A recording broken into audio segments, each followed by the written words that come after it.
Assalamualaikum Bu Fitri. Waalaikumsalam Mbak Ani. Bagaimana kabarnya Ibu? Alhamdulillah saya sehat. Mbak Ani sehat? Alhamdulillah saya juga sehat Ibu. Ya. Begini Ibu, saya Adi Budianti, saya CKP Angkatan 9 Kadari Kabupaten Wonosobo, ingin melakukan wawancara dengan Bu Fitri terkait dengan pengambilan keputusan yang ada di SD Ibu. Ya. Terima kasih Mbak Ani atas kesempatannya ke sini. Juga tentunya saya cukup senang karena ternyata Mbak Ani memilih saya untuk diwawancara. Mungkin menurut Mbak Ani saya luar biasa atau bagaimana? Terima kasih sekali. Baik, silakan. Baik, kita mulai ya Ibu. Oke Ibu, selama ini bagaimana Ibu dalam mengidentifikasi kasus-kasus yang merupakan dilema etika atau bujukan moral Ibu? Ya, terima kasih. Sebenarnya di sebuah sekolah itu kasus memang banyak sekali ya. Kadang kita sendiri juga bingung untuk membedakan mana sih yang termasuk dilema etika, mana yang termasuk bujukan moral. Tetapi ada sebuah teori yang disitu memastikan bahwa ini masuk ke dilema etika, ini masuk dalam bujukan moral. Jadi menurut pemahaman saya itu kalau dilema etika itu ada sebuah kebenaran melawan kebenaran dalam masalah tersebut.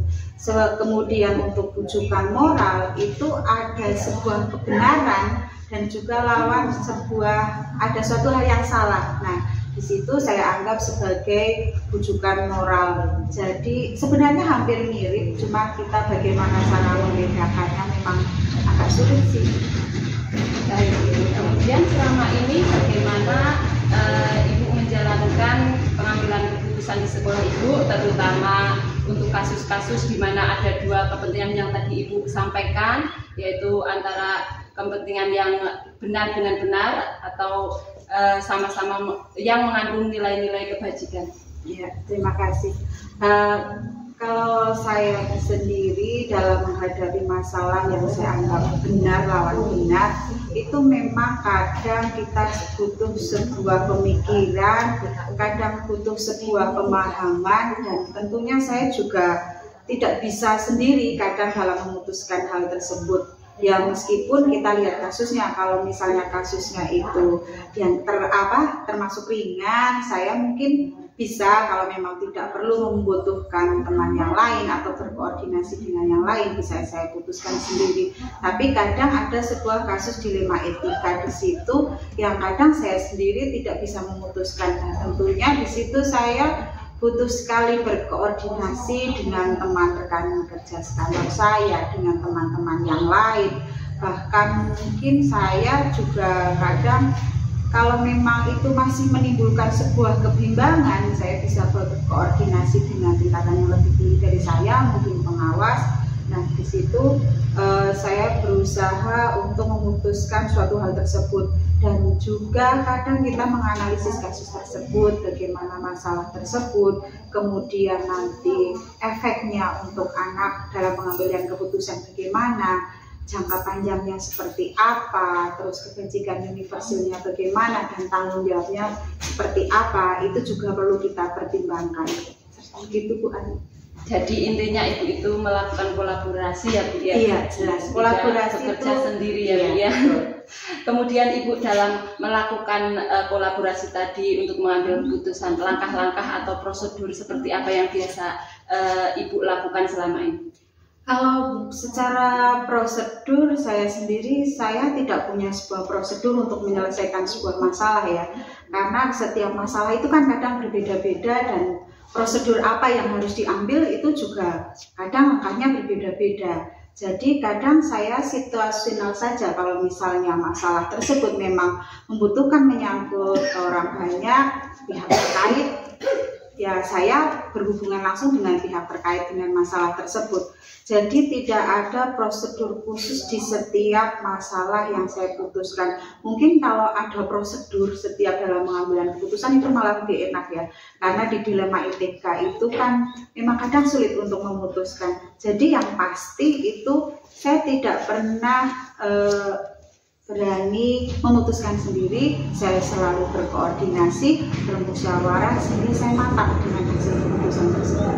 Baik Ibu, kemudian hal-hal apa saja yang selama ini Ibu anggap efektif dalam pengambilan keputusan pada kasus-kasus dilema etika ini? Yang paling efektif dalam sebuah kasus dilema etika, berkali-kali tadi saya katakan bahwa setiap saya menghadapi kasus dilema etika, saya pasti berkolaborasi dengan teman-teman yang lain. Karena kadang perasaan kita sendiri, kita butuh sebuah pertimbangan dari teman yang lain. Kadang kita tidak bisa mengikuti kata hati kita sendiri. Kadang kita juga harus melihat dari sudut pandang teman-teman yang lain, betul. Jadi kadang sudut pandang kita bisa berbeda dengan teman-teman yang lain. Jadi hal yang paling efektif selama ini saya lakukan, saya selalu berkoordinasi, berkolaborasi. Tentunya pasti ada tahapan-tahapannya. Nah, di situ dalam setiap kita mau mengambil sebuah keputusan, kita pasti ada tahapan, meskipun tahapan-tahapan tersebut tidak ada aturan bakunya. Jadi tergantung sebuah masalah itu seperti apa. Betul sekali Ibu. Kemudian dalam pengambilan keputusan tersebut tentunya ada tantangan ya Ibu ya dalam mengambil keputusan. Tantangan apa saja yang Ibu alami selama ini? Tantangan dalam sebuah kasus dilema etika itu pasti, karena menurut saya dalam sebuah kasus dilema etika pasti ada tantangan, dan setiap pengambilan keputusan itu juga pasti ada konsekuensinya. Karena dalam kasus tersebut kita tidak mungkin bisa menyenangkan semua pihak, dan mungkin keputusan tersebut mungkin tidak bisa semua pihak bisa memahami. Jadi pasti ada suatu pihak yang mungkin tidak sepakat atau mungkin merasa dirugikan, tapi meskipun keputusan itu harus diambil. Jadi tantangan saya itu justru selama ini adalah kita tidak bisa menyelesaikan sebuah masalah dengan tentunya menyenangkan semua pihak, tapi tentunya itu sebisa mungkin, seminim mungkin tidak merugikan dari apa yang kita putuskan. Begitu Mbak. Betul sekali Ibu. Kemudian apakah Ibu dalam melakukan keputusan tersebut terjadwal atau ada tata kala dalam penyelesaian masalah dilema etika ini? Kemudian apa harus diselesaikan di tempat itu juga, hari itu juga, atau bagaimana Ibu? Kalau untuk jadwal, kemudian prosedur, saya tidak punya jadwal. Jadi kadang masalah itu kan kadang mendadak ya, mendadak. Jadi saya tidak punya jadwal tertentu. Oh, saya harus menyelesaikan besok, saya harus menyelesaikan 2 hari kemudian, tidak. Jadi tergantung dari masalah tersebut. Kalau masalah tersebut memang bisa diselesaikan hari itu juga, tentunya bisa diselesaikan hari itu juga. Tapi terkadang ada sebuah masalah yang itu sebenarnya tidak bisa diselesaikan di tempat tersebut dalam waktu tersebut. Jadi kadang ya masalah tersebut kita bawa ke rumah, kita bawa pulang ke rumah, dan mungkin karena saya juga punya suami, mungkin kadang saya juga bercerita lah, saya punya masalah seperti ini, menurut suami saya misalnya seperti apa, atau mungkin saya bisa bertanya pada teman yang lain, kalau mungkin beliau juga punya kasus atau masalah yang sama dengan saya, itu bisa jadi sebuah pertimbangan. Jadi tergantung masalah tersebut. Kalau memang bisa saat itu, ya saat itu. Kalau butuh sebuah pemikiran, kita butuh waktu. Itu berarti situasi punal ya? Iya, situasional, betul. Tergantung masalahnya apa dulu. Baik Ibu, dalam menyelesaikan masalah tentunya banyak sekali faktor ya yang mempengaruhi. Kemudian apakah ada yang membantu Ibu atau yang mempermudah dalam mengambil keputusan-keputusan tersebut, atau bagaimana? Itu jelas ada yang membantu saya untuk mempermudah dalam pengambilan keputusan. Tentunya dalam misalnya masalah di sekolah tersebut, kita punya rekan-rekan guru, kita punya teman-teman yang lain. Tadi sudah saya sebutkan, kita juga punya pengawas di situ. Tentunya mereka sangat membantu masukan-masukan mereka, terus kita bermusyawarah dengan teman-teman, masukan dari teman-teman itu juga sangat membantu buat saya. Jadi menurut saya orang-orang yang ada di sekeliling saya itu sangat luar biasa dan cukup membantu saya selama ini dalam menyelesaikan sebuah masalah-masalah. Keren sekali Ibu ini. Dari semua hal yang telah disampaikan Ibu tadi tentang pengalaman Ibu ya, pembelajaran apa yang dapat Ibu petik atau Ibu ambil dalam pengambilan keputusan dilema etika ini? Iya, dan apa yang sudah kita bicarakan dari awal, yang bisa saya petik adalah yang jelas jangan lupa bahwa kita seorang pemimpin pembelajaran kadang tidak bisa memutuskan semuanya sendiri. Yang jelas pertama kita jelas harus berkolaborasi, kemudian yang berikutnya bahwa dalam sebuah pengambilan keputusan kita juga sebenarnya harus menjaga emosi kita. Kadang kita terbawa emosi dengan masalah tersebut sehingga dalam pengambilan keputusan kita kadang cenderung tidak memakai logika ya. Jadi kadang seorang pemimpin juga harus bisa mengendalikan emosinya. Juga yang tidak kalah penting adalah kita harus bisa komunikatif di sini tentunya dengan rekan, dengan teman, dengan pengawas atau mungkin dengan rekan-rekan yang lain, dan komunikasi itu sangat penting dalam menyelesaikan kasus dilema etika tersebut. Baik Ibu, terima kasih sekali, percakapan hari ini sangat bermanfaat untuk saya. Ibu banyak sekali memberikan pengalaman baru untuk saya.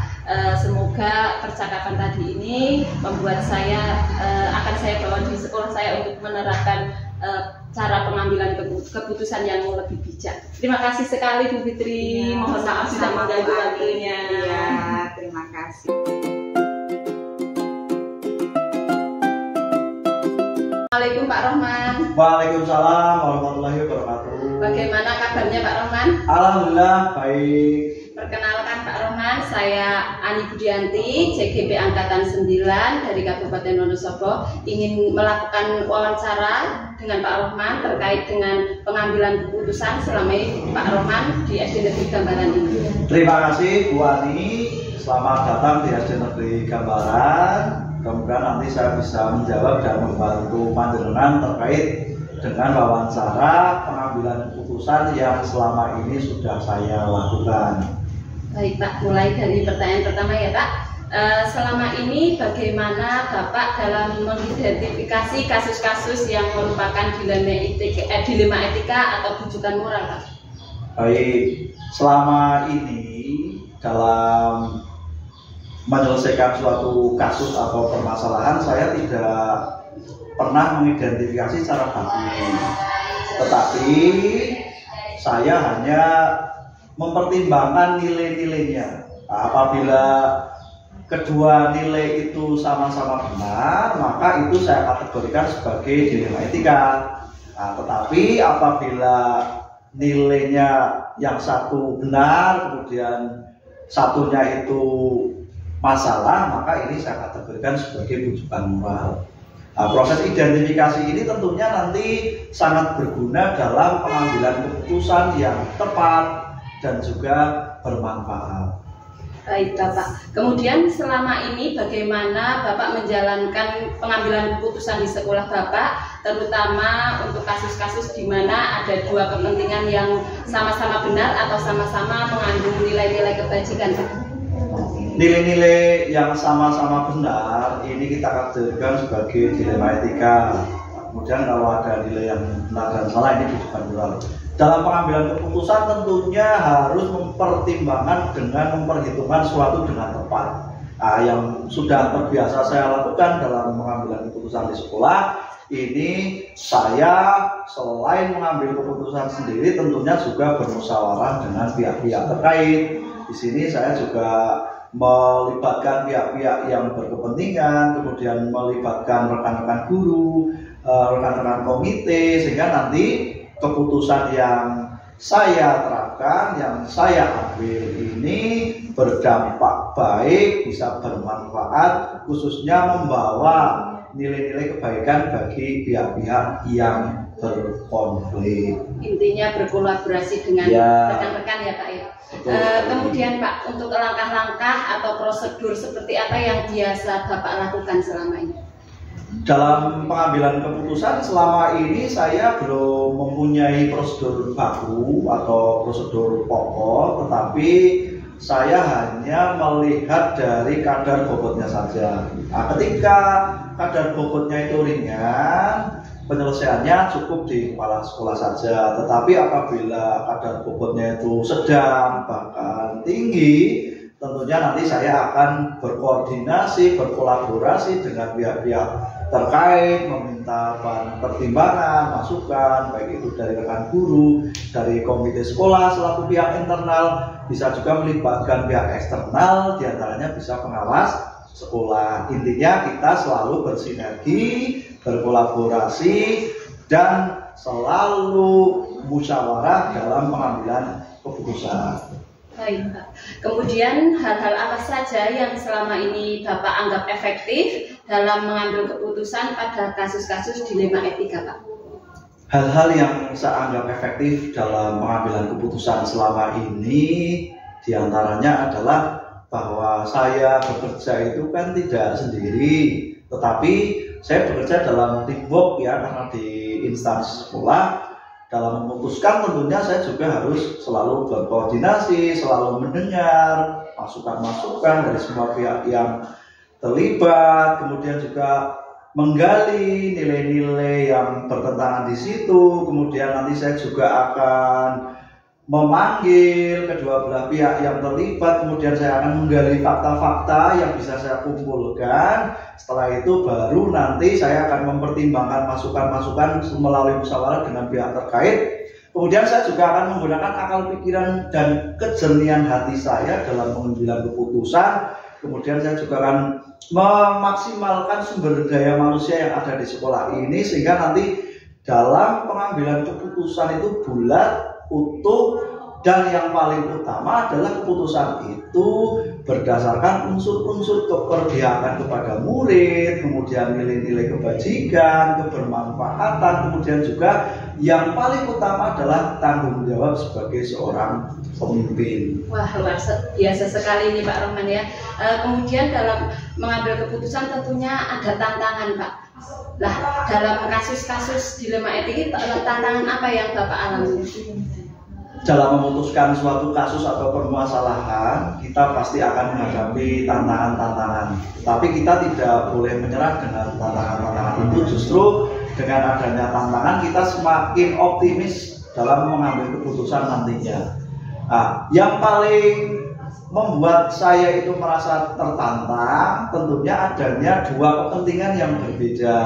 Dalam permasalahan ini kan ada dua belah pihak yang saling menganggap bahwa apa yang mereka permasalahkan, apa yang mereka sampaikan itu sama-sama benar. Kadang-kadang mereka juga menginginkan pola pikir mereka bisa diterima, bisa diakomodir. Tetapi tentunya hal itu tetap membuat diri saya tidak terpancing secara emosi. Saya harus tetap tenang, harus berpikir secara jernih, sehingga apa yang nantinya saya putuskan itu memang benar-benar sesuai dengan fakta-fakta yang ada. Baik, Pak. Kemudian Bapak, untuk mengambil keputusan ini tentunya memiliki sebuah tata cara atau jadwal tertentu dalam menyelesaikan dilema etika. Apakah Bapak langsung menyelesaikan di tempat atau memiliki sebuah jadwal untuk menyelesaikannya, baik bentuk atau prosedur seperti apa yang akan dijalankan oleh Bapak?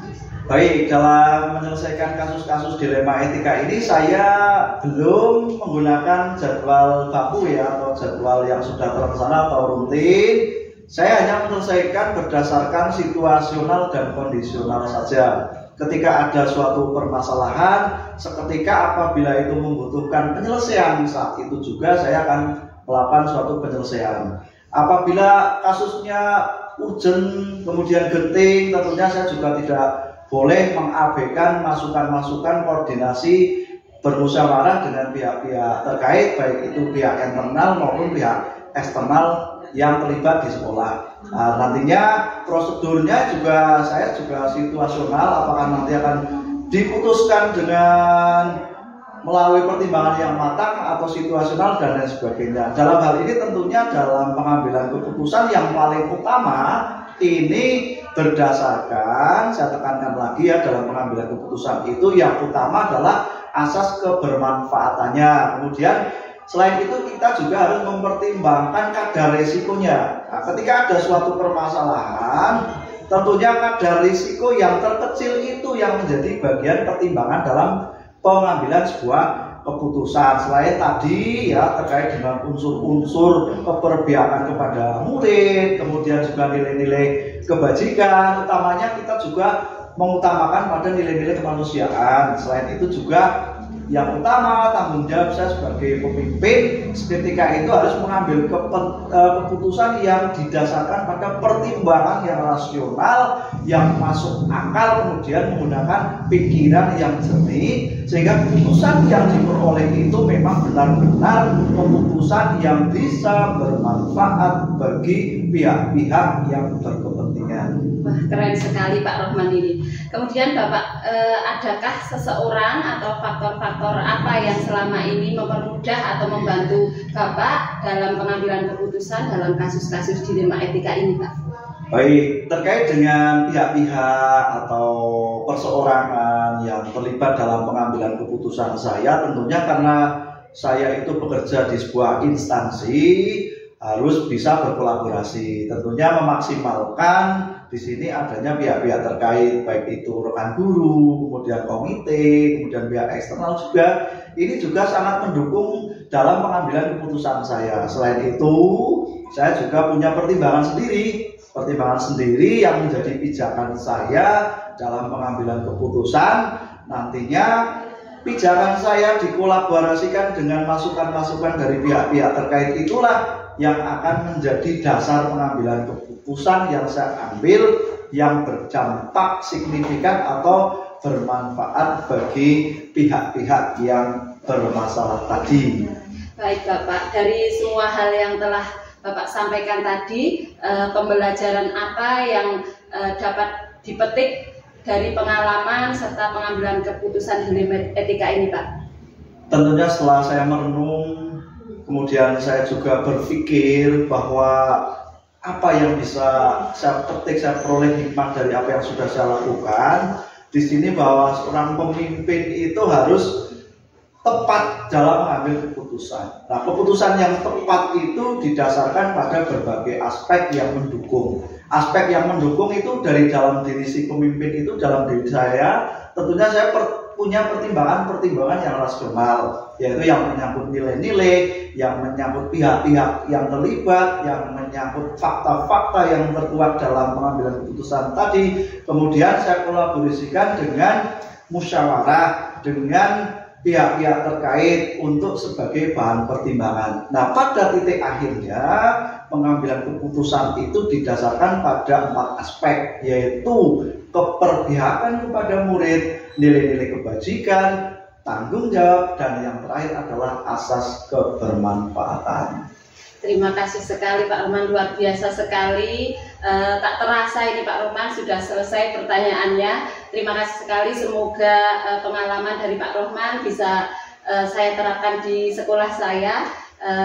Saya mengucapkan banyak terima kasih. Saya akhiri Pak Rohman. Wassalamualaikum warahmatullahi wabarakatuh. Waalaikumsalam warahmatullahi wabarakatuh.